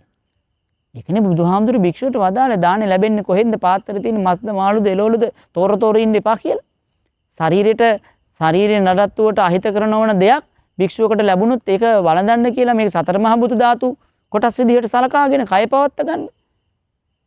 පින්නපාතම් පටිසේවාව නේවදවාය නමදාය නමණ්ඩනාය. මේවා මේ ශරීරය ලස්සන කරන්න නෙමෙයි මත් බවට නෙමෙයි සතුටු වෙන්න නෙමෙයි අඩුතැන් පුරවන්න නෙමෙයි විමර්ශ කායස ටිතියා මේකයි පැවැත්මටයි කියලා වළඳන්න කිව්වේ. බලන්නකො ඒ කතාව ගිහි ඔබට අදාළ නැද්ද? පින්වත්නි ඕවා ඉතින් හාමුදුරුවන්ටනේ කියලා තියෙන හාමුදුරුවෝ බලා ගන්න කියන්න එපා. හාමුදුරුවන්ට තියෙන වෙනම දුකක් ඔබට තියෙන වෙනම දුකක් නෙමෙයි පින්වත්නි. ඔබද මමද මමංච තුම්මහා කංච. අපි දෙගොල්ලොම ඉන්නේ එකම සාංශාරික ප්‍රවාහයක. එහෙනම් අන්න බලන්නකො ඇහෙන් රූප බලලා කනෙන් ශබ්ද අහලා නහයෙන් ගඳ සුවඳ විඳලා දිවෙන් රස විඳලා කයෙන් පහස විඳලා පුජ්‍යලය මොකද කරන්නේ පින්වත්නි අභ්‍යන්තරය අවුස්ස ගන්නවා. අවුස්ස ගන්නේ එක්කෝ තණ්හාව පැත්තට එක්කෝ ද්වේෂය පැත්තට නැත්නම් රාග පැත්තට ද්වේෂ පැත්තට. මේ දෙකම තණ්හාවට තමයි අදාළ. මේ දෙකම වෙන්නේ මෝහය නිසා. ඉතින් මොකද වෙන්නේ පින්වත්නි භව කර්ම හැදෙනවනේ. මොකද භව කර්ම කියන්නේ අර බීජයට තෙතමනේ හම්බෙනවනේ. එහෙනම් ඔය නිවන් සැප ලැබේවා නිවන් සැප ලැබේවා කියලා ප්‍රාර්ථනා කරන්නේ මොකද්ද? ඒ බීජයේ තෙතමනේ හින්දන්න කියලානේ. තෙතමනේ හින්දන්නේ කොහොමද පින්වත්නි? අර හිතටයි කියලා දෙන්නේ වෙනද දැක්ක රූපේ අද දැක්කට සතුටුත් නැහැ දුකත් නැහැ. අර බලන්නකො. ගිරග්ග සමජ්ජ බලන්න යන උපතිස්ස කෝලිතට ඒ උත්සවයේදී සතුටකුත් නැහැ මහ දුකකුත් කියලා විශේෂ දෙයක් නැහැ. නමුත් තේරුණ නිරර්ථක වෙලකට ආවේ කියලා යන්න හිතෙනවා. පින්වත්නි මේ ටික තේරුම් ගත්ත මනුස්සයාට ඔයා තමයි ලෝකේ හොඳම කෙනා කියලා සම්මානයක් දුන්නට සතුට හිතෙන්නේ නැහැ. ඔයා තමයි ලෝකේ සවුත්තුම් මිනිහා කියලා බැන්නට දුක හිතෙන්නේ නැහැ. එයයි එයා අල්ලගන්නෙත් නෑ එයා ගැටෙන්නෙත් නෑ. හැබැයි පින්වත්නි ඔය කියන தত্ত্বය පොඩි தত্ত্বයක් එහෙම නෙමෙයි. ওই தত্ত্বය පින්වත්නි අරහත් මාර්ගයේදී පුජ්‍යලේ. පින්වත්නි අනාගාමී ඵලයටපත් වූ පුජ්‍යලේකු දක්වා දිශාගත වෙන අත්දැකීමක්. හැබැයි අඩු ගන්න අපි මේකේ හැඩේ දැනගෙන ඉන්න එපයි. දැන් ඔබට යන්න ඕනි නම් අපි කියමුකෝ දැන් මේ දේශනාව ලංකාවේ අහන් ඉන්න කෙනෙකුට මම කියන්නම්කෝ. දැන් ඔබට ඔබ ඉන්න තැන ඉඳලා අපි කියමු කොළඹට යන්න ඕනි කියලා. කොළඹට යන පාර දන්නවා. එක පාරක් නෙවෙයි පාරවල් ගොඩක් දන්නවා. මම කොළඹට යන්න ඕනි මම කොළඹට යන්න ඕනි මම පාරක් දන්නවා මම පාරක් දන්නවා කොළඹට යන්න ඕන ගගා ඔබ ඇඳේ නිදන් හිටියොත් කොළඹට යවෙයිද? යවෙන්නේ නැහැ නේ පින්වත්. එහෙනම් ධර්මයේ දැනගෙන අනුන්ට කියා දීදී මෙන්න මේක තමයි ධර්මයේ ගගා හිටියත් පින්වත්නි නිවනට යන්න පුළුවන්ද? බෑ. එහෙනම් මොකද කරන්න ඕන? අරයා කොළඹට යන පාරට බහින්න ඕන. එහෙනම් ඔබට මට නිවන අවශ්‍ය නම් පින්වත් නිවන් සැප ලැබේවා ගගා හිටියට බෑ. ඒ මගට බහින්න ඕන. මොකද්ද මග? සම්මා දිට්ඨියෙන් පටන් ගත්ත. හොඳ දර්ශනයකින් හදාගත්ත. ඒ ආර්ය මාර්ගයක් තථාගතයන් වහන්සේ වදාළනේ. එහෙනම් පින්වත් මේක නිරත වෙන්න ඕන. ඒක වැඩ කරන්න ඕන. සිල් රකින්න ඕන. භාවනා කරන්න ඕන. සිත සමාධිගත කරන්න ඕන. වෙන දේවල් ධර්මයට ගලප්ප බලන්න ඕන. ඒක වැඩ. අර කොළඹට යන්න ඕන මිනිහ අඩිය තිය හරි වාහනයක නැගලා හරි යනවා වගේ තමයි. ස්වාමීන් වහන්සේට නම් ගිහි කෙනෙකුට වඩා නිවන ළඟයි කියලා කාට හරි හිතෙන්න පුළුවන්. ඇතැම් විට එහෙම වෙන්නත් පුළුවන්. ඇතැම් විට ගිහි කෙනෙකුට වඩා හිත අවුල් කරගත්ත භික්ෂුවක් ඉන්නත් පුළුවන්. ඇතැම් විට භික්ෂුවකට වඩා අවුල් වෙච්ච ගිහි කෙනෙක් ඉන්නත් පුළුවන්. පින්වත්නි කොළඹට යන පාරවල් කීපයක් තියෙන පුළුවන්නේ. සමහර පාරවල් සුවපහසුයි වේගවත්, සමහර පාරවල් දුෂ්කරයි. නමුත් දෙගොල්ලම එකම තැනකට යන්න පුළුවන්. ඒක නිසා පින්වත්නි අපි තේරුම් ගත යුතුයි මේ පංචේන්ද්‍රයන්ගෙන් ගන්න අරමුණු එක කම්පිත වීමයි අපි ළඟ තියෙන අවුල. කවුරු හරි ඇහුවොත් ආඳුරනේ නිවන් දකින්න මොකද්ද කරන්න ඕනි කියලා අපිට කියලා දෙන්න කියලා. මං එයාලට මෙහෙම කියලා දුන්නොත් තථාගත දේශනාවට අනුව නම් පුට්ටස්ස ලෝක ධම්මේ චිත්තං යසන කම්පති. අටලෝ දහමින් කම්පා නොවී ඉන්නකෝ. වෙන මුකුත් කරන්නේ නැතුව. ඒ පින්වත් නිවනටනේ පාර හැදෙන්නේ. දැන් ඔබ ලාභ යසායස නින්දා ප්‍රශංසා සැප දුක් කියලා අටක් අහලා තියෙනවනේ. ඔය අටෙන් හතරක් අපි කැමති හතරක් අපි අකමැති හතරක්. කැමති හතරට ආසයි අකමැති හතරට අකමැති. ආස නැහැ. කැමති හතර හොයනවා අකමැති හතර විසි කරනවා. හැබැයි කවදාවත් කැමති හතර හම්බෙන්නෙත් නැහැ. කැමති හතර හොයනකොට තමයි අකමැති හතර හම්බෙන්නේ. එහෙනම් මොකද වෙලා තියෙන්නේ? මේ නිසයි සංසාරය වෙදින්නේ. මේ ඇලීම ගැටීමනේ පින්වත්නි. එහෙනම් වෙන මොකුත් කරන්න එපා. මේ බණ අහලා ඉවර වෙලා අනිත් බණ එකක්වත් තේරුම් නැතත් කමන්නේ.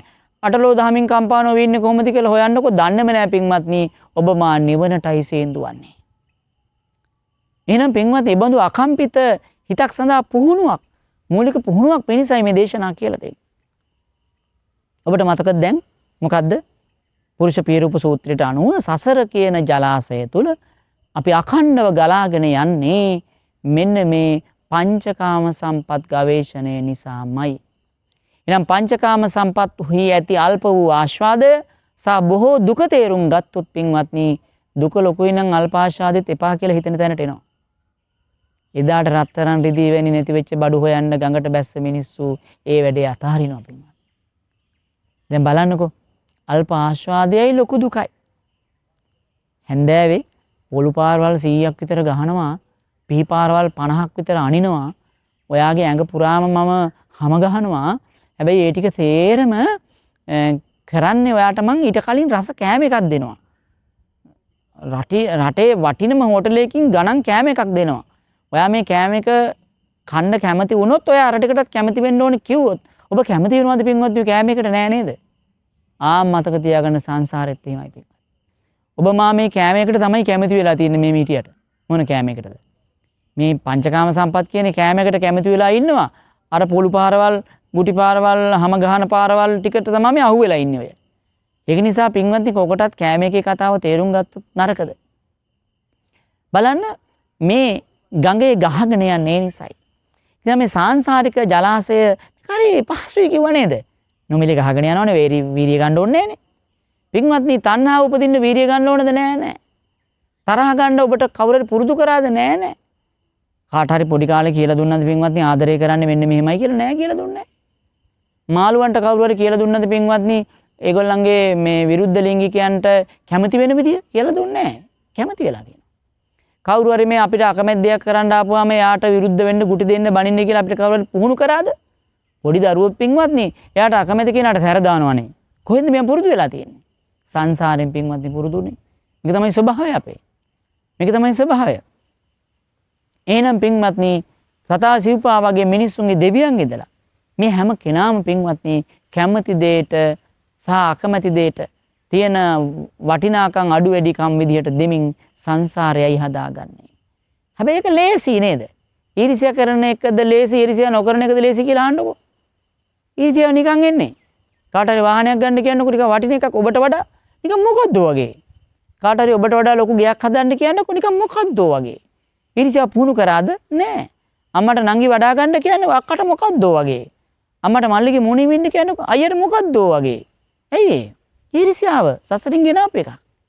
පින්වත්නි, එහෙනම් මේ අකුසල ප්‍රතිපදාව පහසුයි.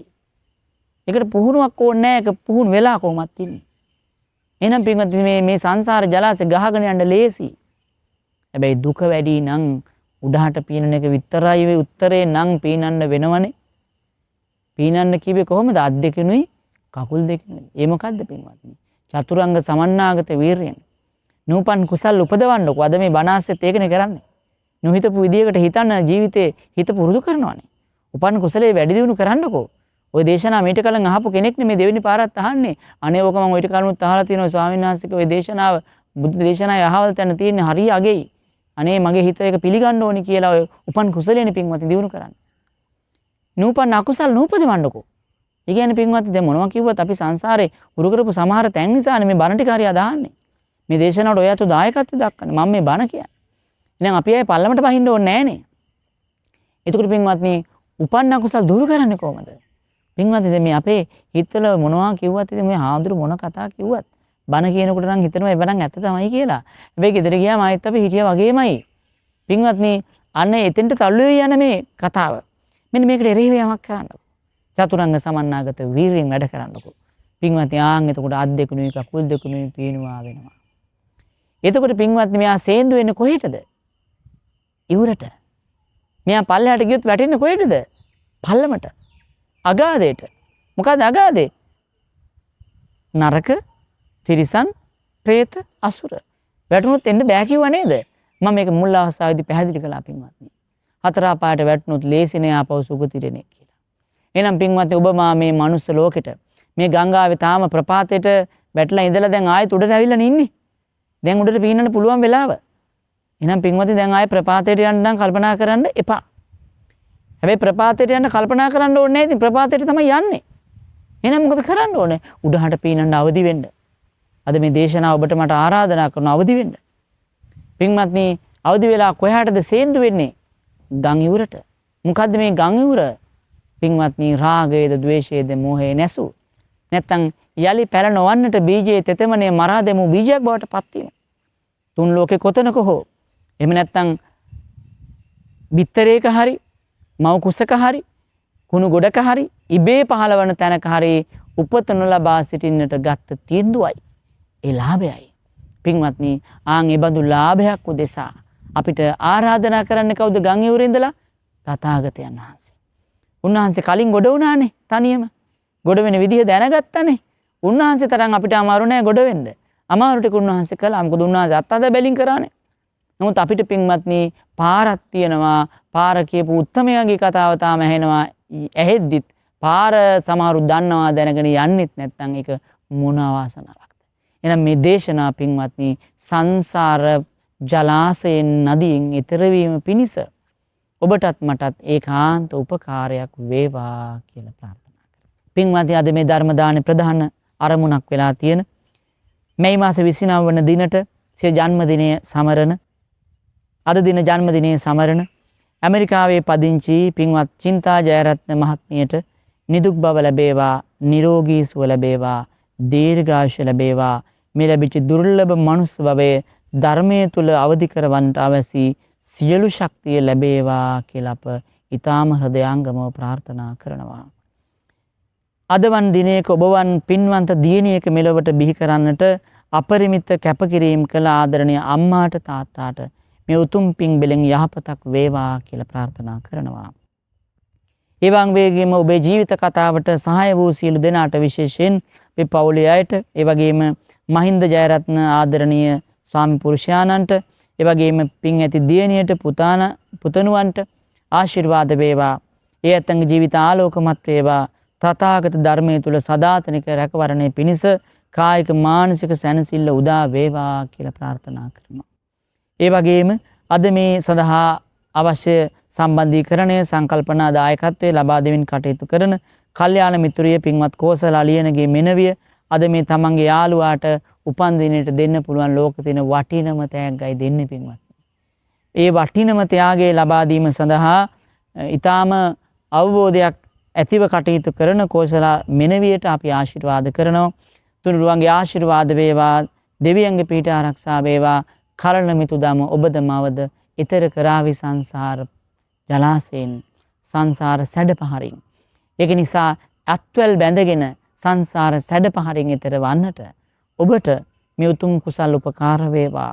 ඒ වගේම එතෙක් ඔබේ ජීවිත ආරක්ෂා වේවා, යහපතක් සිතක් ශාන්තියක් වේවා කියලා ප්‍රාර්ථනා කරනවා.